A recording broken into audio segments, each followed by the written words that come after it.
और हम अला वजहिल बसीरा, अगर आप इजाजत दें तो मैं अपना पैगाम आपके जरिए पहुंचा दूं मुल्क पाकिस्तान के हुक्मरानों को कि सुनो, ये महंगाई, ये मामलात यकीनन परेशान कुन है हमारे लिए, यकीनन है। लेकिन अगर आप आज इन यहूदियों को, ईसाइयों को, IMF को ठोकर मार दो कि हम तुम्हारी पॉलिसियां अपने मुल्क में नाफिज नहीं करते, हम अपने मुल्क को अपनी पॉलिसियों के मुताबिक चलाएंगे, हम ये महंगाई भी कबूल करने के लिए तैयार हैं। क्या ख्याल है? मठे हो? हम ये महंगाई भी कबूल कर लेंगे।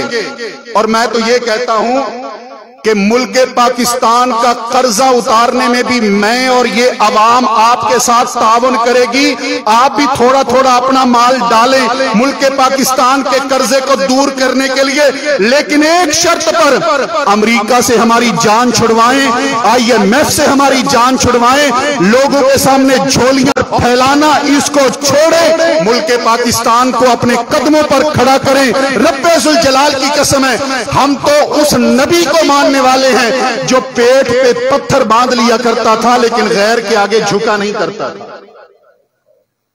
लेकिन बशर्ते के कोई मुखलिस तो हो हमारे साथ, ये सारे चक्कर देने के लिए आते हैं। इस कौम के साथ कोई खैर खा तो हो।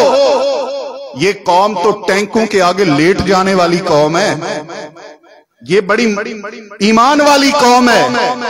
पूरी दुनिया के अंदर अल्लाह की राह में सबसे ज्यादा खर्च करने वाली कौम है।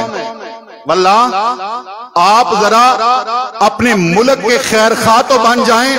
ये रमजान अल मुबारक में आपको ज़कात देने के लिए भी तैयार है, दे दोगे ना इंशाअल्लाह ताला? अगर ये हुक्मरान आपसे ज़कात मांगते हैं, भाई हमें दे दो, हमने कर्जा उतारने मुल्क का, वो भी तैयार हो जाएंगे। लेकिन आप इस मुल्क के साथ मेहरबानी तो करें, इसकी जड़ें खोखली करना तो बंद करें, इसको गैरों के और काफरों के हाथ से तो निकालें।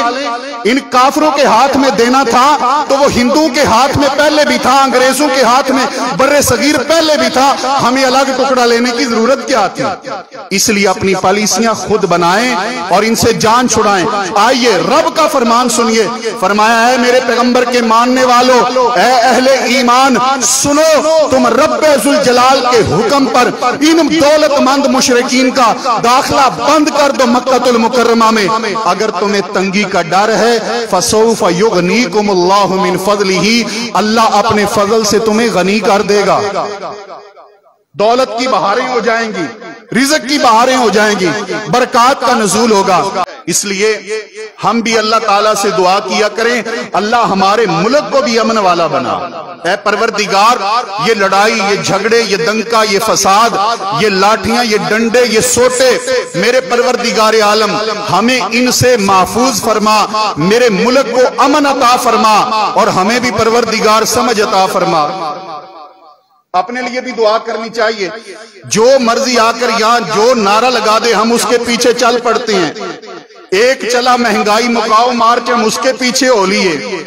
जब उनके साथ लगे, उनकी गवर्नमेंट आ गई, दूसरा कहने लगा मैं तुम्हें अमेरिका से गुलामी निजात अता करता हूं, मेरे साथ आ जाओ, हम उसके साथ चल पड़े। पहले हम डंडे लेकर इनके साथ थे, अब डंडे लेकर उनके साथ हैं। और हकीकत क्या है? ना कोई महंगाई मुकाने और खत्म करने के लिए आया है और ना कोई अमेरिका की गुलामी से निजात अता करने के लिए आया है। जो भी आया है अपनी कुर्सी के लिए ही आया है, जो भी आया है अपनी कुर्सी का चक्कर है, अपनी नशिस्त का चक्कर है, अपनी हुक्मरानी का चक्कर है। और उस चक्कर में बेवकूफ बनते हैं तो हम, इस्तेमाल होते हैं तो हम, नारे लगाते हैं तो हम, डंडे खाते हैं तो हम, हजरात गिरामी तड़पते हैं तो हम।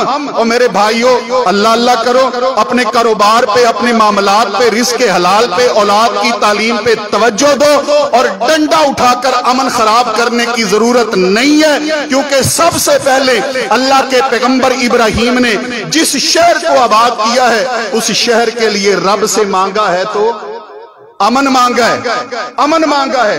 और दुश्मन सबसे बड़ी दुश्मनी अगर करता है आपके मुल्क के साथ तो यही करता है कि बदअमनी फैले।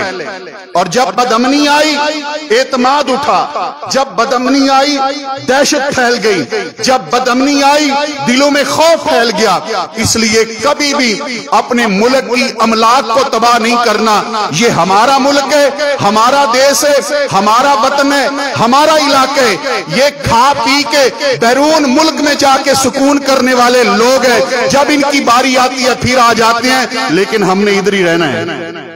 इसलिए हमने इस मुल्क को बर्बाद नहीं करना, हमने इसको तबाह नहीं करना, हमने नहीं तोड़ना इस मुल्क को।